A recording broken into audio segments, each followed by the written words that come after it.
இந்த இதயம் இருக்கே, அதை ஒருத்தருக்கு கொடுக்காத வரைக்கும் விசாலமா இருக்கும். கொடுத்ததுக்கு அப்புறம் ரொம்ப சுருங்கி போயிடும். அடுத்தவங்களுக்கு இடம் கொடுக்க சம்மதிக்காது. அப்படின்னா உங்க இதயம்? அதே ஒரு தேவதைக்கு அர்ப்பணிச்சேன். அந்த அன்பு தெய்வம் குடியிருக்கிற கோவிலை நீ பார்க்க வரிய? பார்க்கிறேன்.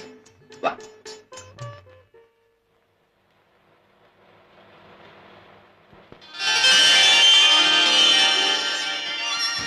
பார் பார்.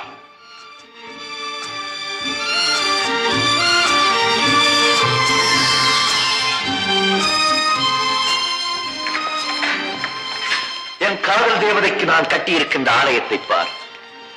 என் உள்ளத்திலே படர்ந்திருக்கும் முல்லைக்கொடிக்கு நான் அமைத்திருக்கின்ற பந்தலை பார். என் இதய சாம்ராஜ்ய தலைவியின் ஆட்சி ஆரம்பமாக போகும் அன்பு மாளிகையை பார்.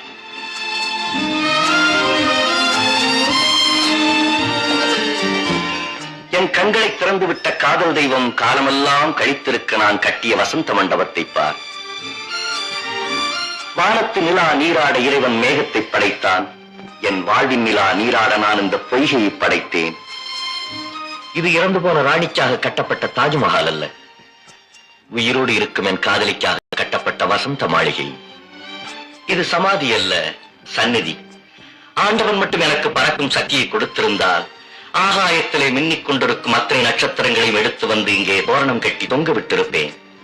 வானத்து நிலவை பறித்து வந்து இந்த வசந்த மாளிகைக்கு வண்ண விளக்காக அமைத்திருப்பேன். என்ன செய்வது? எனக்கு அந்த சக்தி இல்லையே, சக்தி இல்லையே. என்ன பார்க்கிறாய்?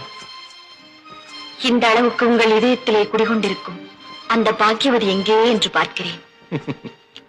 அவளை பார்க்க வேண்டுமா? வா என்னோடு.